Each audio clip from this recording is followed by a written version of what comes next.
Back to order. All of the committee members and the sound of my voice, if we can have a committee.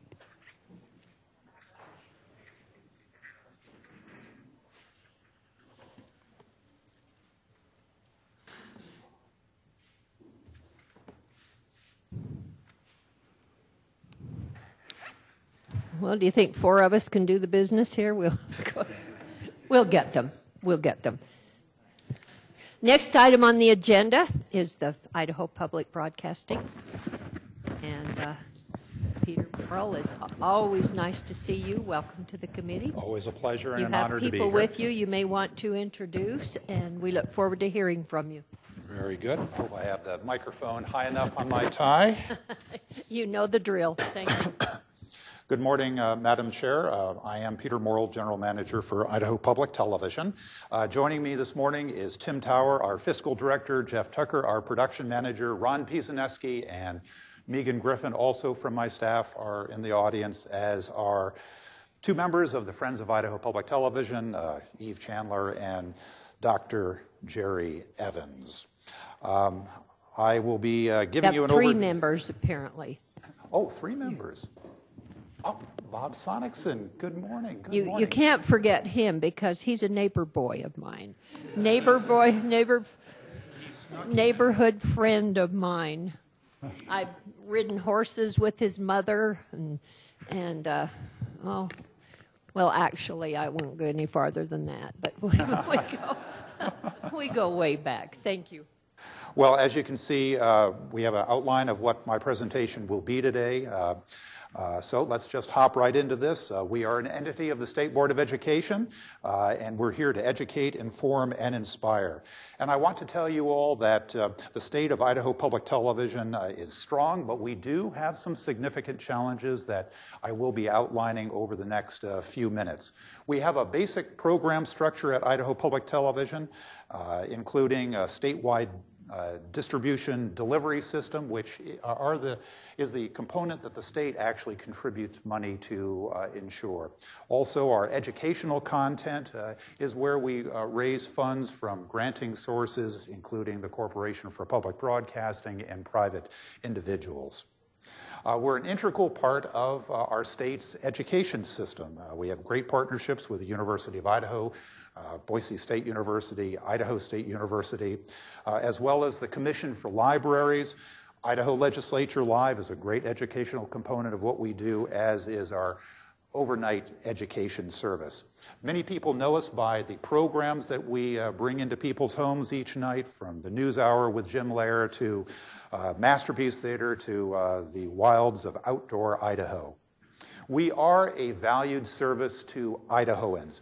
Now, if you have a takeaway, this may be one of the takeaway points. Idaho Public Television is the 2nd most watched PBS station in America. We are highly used by people all across the state.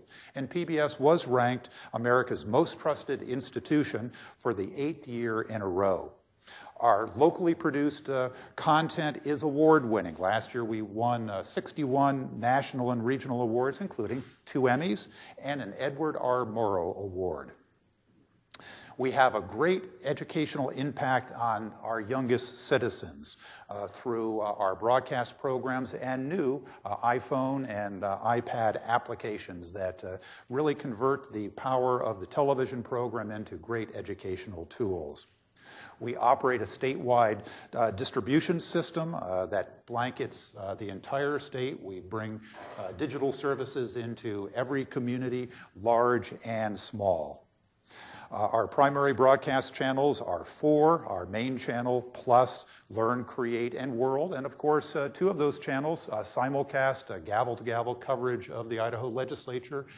Every moment the House, the Senate is in action, you are being seen statewide through the telecommunications systems of Idaho Public Television and great partner organizations, cable operators across the state who retransmit our signals.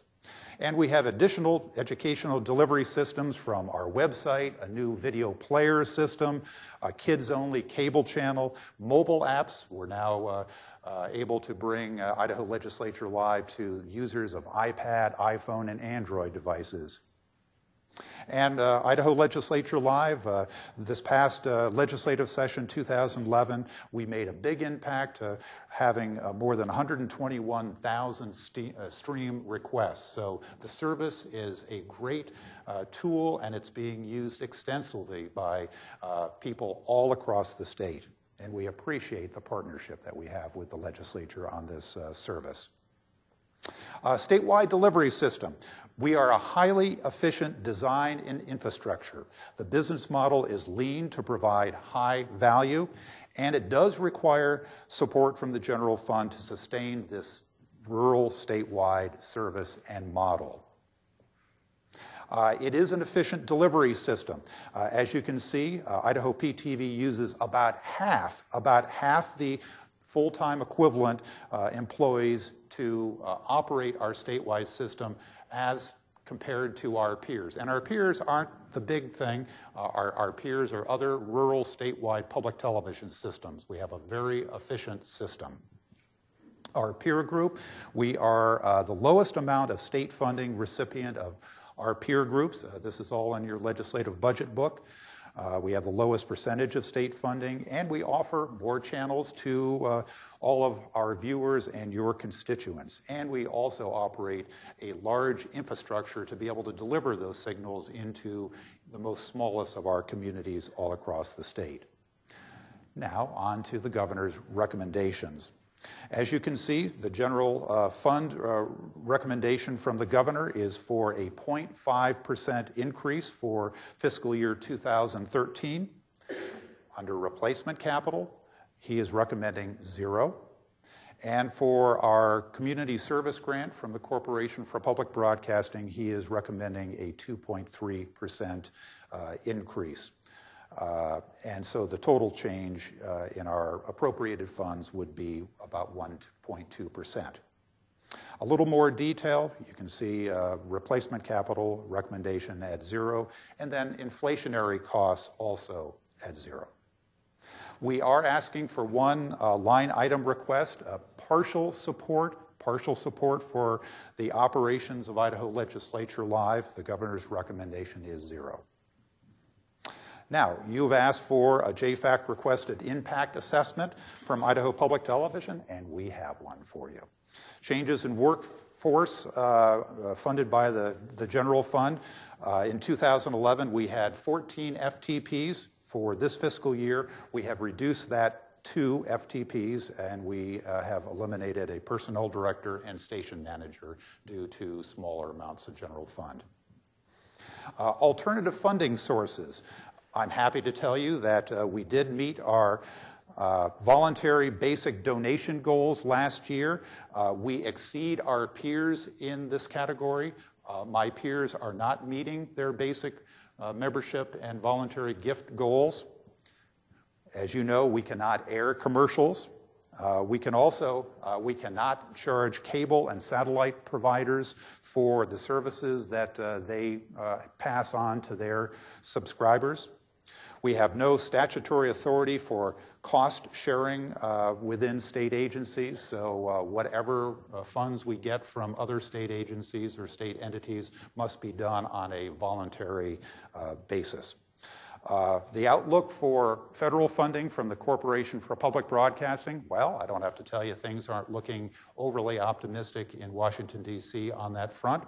And finally, another major takeaway that you need to remember, this past March, Congress eliminated, in essence, 2 of the 3 major equipment funding pools that we have historically gone to in a competitive grant form to help replace equipment that we've used to, of course, bring signals all across the state. Just a little bit more of a deeper dive into this. Between 2000 and 2011, we actually attracted in competitive federal grants, these aren't like block grant things, these are competitive grants, about almost $7 million worth of funds from the federal government to build up and maintain our statewide system. The feds have eliminated essentially 2 of those 3 pools. The DDF pool, which is appropriated to the Corporation for Public Broadcasting, went from $39 million down to $5 million. This is a pool for both public radio and TV, and Congress eliminated PTFP entirely. The smaller USDA RUS grant went from about $4.5 million down to $3 million nationwide. So essentially the prospects for attracting out-of-state federal funds to help maintain the statewide infrastructure looking forward are quite slim to none. Areas of risk. My biggest concern is replacement capital and repairs and maintenance at this time. We have normal equipment replacement schedules, and looking forward, those are going to be severely challenged. We need to complete the digital transition. We continue to get new mandates from the Federal Communications Commission and translator channel changes. Each year, the last few years, we've had to deal with at least 2 or 3 of these new types of mandates. And the removal of the original analog equipment, much of that stuff is still up on mountaintops. These are large deconstruction projects that need to be undertaken to take this big stuff off of mountaintops. So that is an area of risk that we have not been able to properly address. Also, our operating model is not sustainable with current capital funding levels. Continued deferral of equipment replacement, repairs, and maintenance will lead to loss of service. And where is that loss of service going to happen? Well, right at this point, it's a little bit like whack-a-mole. Something will pop up and you'll have to deal with it. If you have the funds, we'll be able to deal with it. If we don't have the funds, it will not get fixed. So just looking out at the big picture, we have about $24 million in state fixed assets. We will always have an ongoing need for some replacement capital to keep this technology that we have spread throughout the state up and operating correctly. Just a little general fund history. The red bars are replacement capital. The blue bars are general fund, kind of looking back the past 5 years, and then with an anticipation of the governor's recommendation for next fiscal year. A quick look at the general fund expenses. As you can see, our fixed expenses have continued to go up. Our personnel costs as general fund appropriations have gone down for Idaho Public Television, obviously, have gone down. We have shed personnel over the last several years. And finally, our operating budgets, which takes into account repairs, maintenance, phones, gas, supplies, and parts and pieces, is now down to essentially 0. Just to kind of break out of the halls of JFAC a little bit, looking across the state, when our technicians go out into the field, this is the kind of stuff that they see. They'll go up to a mountaintop and they'll have a downed tree. So they'll pull out a chainsaw to get it out of the way so they can get up to the mountaintop site. And just last weekend, one of our vehicles, well, kind of got snowed in place while our folks were out on their mission. Aging vehicles. This past late summer, our employees were actually stranded in Stanley, Idaho, with both our vehicles breaking down and had to go through 2 tow experiences. These vehicles are around 200,000 miles, and one of them is sitting in the parking lot waiting for funds to repair the transmission. So I'm going to leave you with this repair and maintenance thing. This is one of our towers, and this happens to be the light bulb that, as of 2 weeks ago, happened to be on top of that tower. Now, we all kind of complain sometimes about the hard job that we have. Now, look real closely here. That's a guy at the top of that 350-foot tower retrieving this light bulb that has to be replaced about every 1.5 to 2 years. And That's what the light bulb kind of looks like when you're up on top of a 350-foot tower on top of an 8,000-foot mountain with 20-mile-an-hour winds with 25-degree weather. So it's a challenging environment. We would love to be able to install an LED system versus this incandescent system. The bulbs would last about 10 years, but there is a large cost with replacing out these older systems. So we will continue to send people up to top of towers every year and a half or so to replace these bulbs. It's a risky business, of course, but you just need to know about this.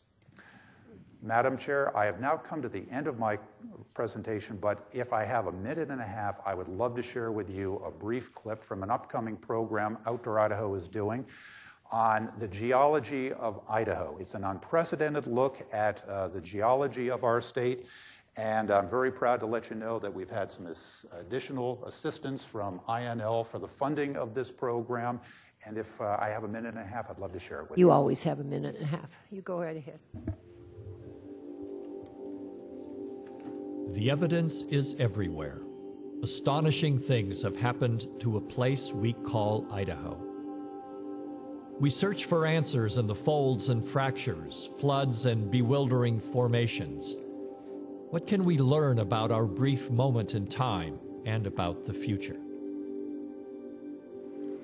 Ours is not a landscape for the timid. In fact, the record of human occupation abounds with constant challenges. And yet this geology also beckons us to explore and to enjoy.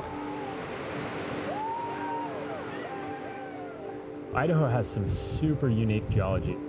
As a kayaker, this is my favorite run. This is by far the best run in Idaho. Granite's pretty much ideal for kayaking, which is actually what makes Sucker Creek really special is its rhyolite, which is the same chemical composition as granite.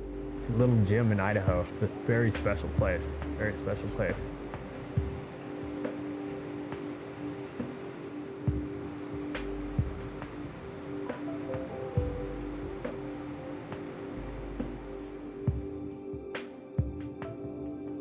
In this far-reaching exploration of a geology that has inspired and frustrated every generation, Outdoor Idaho examines the forces that unite us and divide us and bind us together as a state.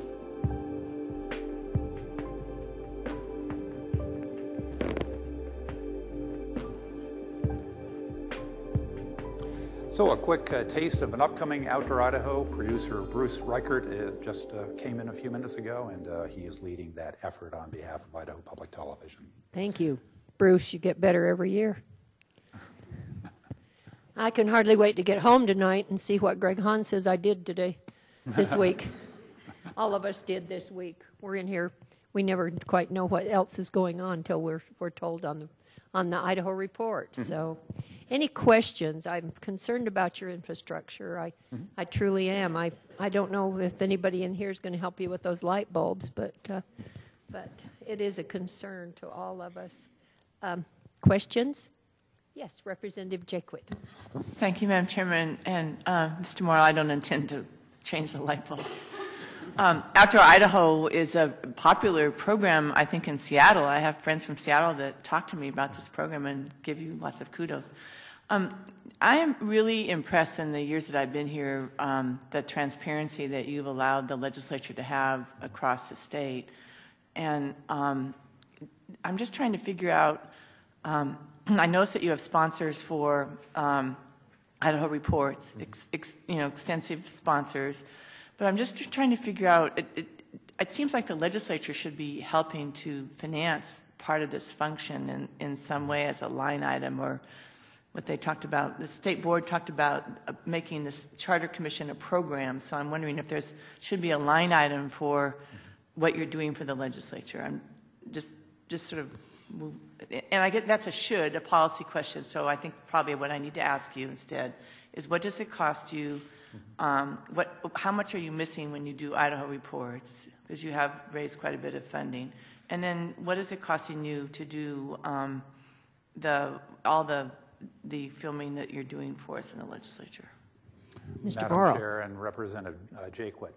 Well, first of all, Idaho Legislature Live over the last 11 years really has grown to be, I think, a part of the fabric of state government. It is used daily by all branches of state government, from the executive to the legislative, and then agencies all across state government use it. And then, as important, it has been used extensively by citizens all across the state. Pure server information that we get off of our servers, about 50% of the users are from state government. 50% of the users are from what we would call constituencies all across the state. Each year, Idaho Legislature Live costs Idaho Public Television about $205,000 in equipment, lease payments, because of course we have to lease the space that our equipment lives in, part-time employees that we bring in, full-time staff that we rob Peter to help Paul, so to speak. So the total amount is about $205,000 for a year's worth of coverage. You asked about the funders that we've been able to attract some funding from. We've been most appreciative of support from the Idaho State Broadcasters Association, Union Pacific, the counties, the cities, and is there one more there? UP, yeah. So we have been able to raise somewhere between $30,000 and $45,000 against that roughly $200,000 nut. I have to be very candid with you, Representative, that at this moment, I have not gotten all of the commitments, even from those organizations, for the full amount.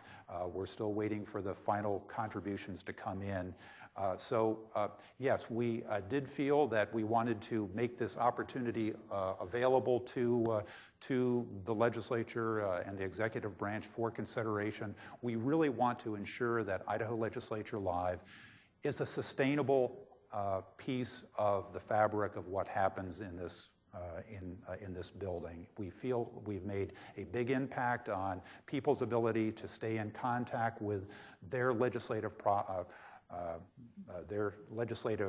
process here, and that's why we've come forth requesting some support toward that enterprise. We would continue to be aggressive with trying to find additional support, but we are asking for a piece. Just as a clarification. Yes, go ahead. You talked about Idaho Legislature Live, $205,000. So Idaho Reports is separate, and that's not included in the $205,000. Madam Chair, you are absolutely correct. I did not address Idaho Reports. Idaho Reports is a separate budget that we have. That project costs us $75,000 each year, and we are able each year to raise that independently from certainly state sources or whatnot to make that go. We would love to find even more funding for that project. As you well remember, at one point, Idaho Public Television did a nightly legislative program. Sure. Back when we were receiving more support from the Corporation for Public Broadcasting. We did a nightly program. That program cost the agency approximately $225,000 per year for the personnel and recurring costs. But since our federal funding went down approximately 14 years ago, we've not found replacement funds, and you have to live within your means.